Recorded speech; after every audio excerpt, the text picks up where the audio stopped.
Hello， 大家好，我又来开箱喽。这次天才要开箱的东西是一款叫做美音秀秀 P300 的手机音效卡。P300 是一款手机直播专用的音效卡，那它跟以前开箱过的 K10S 或森然2代有什么差别呢？K10S 和森然2代这些手机直播音效卡在使用的时候都是透过耳机孔的方式来做连接。但是呢，在最新版的 iPhone 还有新的 Android 手机都已经开始取消传统的耳机孔，并改用直接连接手机的 Lightning 或者是 Type C 的接口。所以这次美音秀秀 P300 的推出，其实就是为了这些新时代的手机而生的。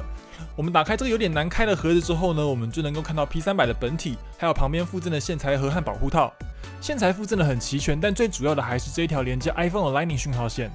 还有连接电脑或充电器的电源线。P300 的外观采用的是双玻璃镜面，还有铝合金的外框设计，这部分跟 iPhone 4的设计元素其实还蛮类似的，而且看起来摸起来的质感也都相当不错。连接直播手机的接口还有充电的接口都是选用比较坚固耐用的 Type C 规格，而且 P300 的背面也都有清楚的标示各个接口的功能还有作用。简单介绍后，我们紧接着就是实际测试啦。这次测试我们使用的手机是 iPhone 8，而 iPhone 从第7代开始就已经是取消耳机孔的设计，所以过去旧款的手机音效卡都还需要依靠原厂的 Lightning 转耳机孔的转接线，而且转接后手机还不能充电，使用起来其实还真的蛮不方便的。而最新的 P300 呢，它不但不需要转接线，甚至还可以同步帮手机充电呢。我们现在马上来示范如何让 P300 和 iPhone 做连接吧。我们先拿出 P300 原厂附赠的 iPhone 传输线，接着我们将 Type C 这一端连接到 P300 背面的 OTG 接口。哪一个是 OTG 接口，我们可以从 P300 的背面看到清楚的文字标示。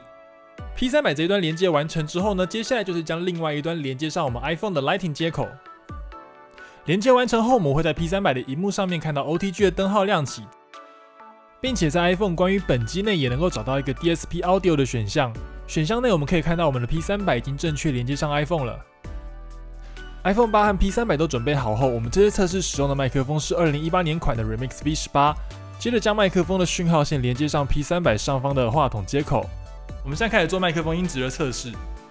喂喂，123 123，喂喂，麦克风测试123 123。好，那我们现在再按一些美音秀秀 P300 上面的一些效果音，例如说像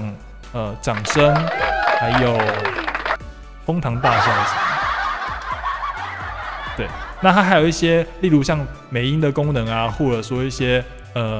电音的功能、变声的功能。那这部分的话，我们后面会在做一些使用教学的时候，我们会一起做讲解。当然 ，P300 除了连接手机直播外，也可以连接电脑来使用。连接电脑后，我们接着进行 P300 的美音功能测试。这是美音功能第1段，这是美音功能第2段，这是美音功能第3段，这是美音功能第4段，这是美音功能第5段，这是美音功能第6段。美音功能一共有9段，可以依照每个人声音的特质去调整最适合的设定。接下来我们找一个比较有趣的效果来玩玩看好了，我们试试看变声好了。这是变声功能第1段，这是变声功能第2段，这是变声功能第7段，这是变声功能第8段。好，它总共有9个段次啊。然后我们长按就可以把变声功能关闭。总结来说 ，P300 因为改进成直接透过 OTG 连接手机的关系，所以在麦克风效果和音质都提升到了立体声的规格，这都是过去使用耳机孔输入无法做到的事情。并且 P300 内建的锂电池更方便外出使用之外，也因此排除了所有可能造成电磁干扰的一些因素。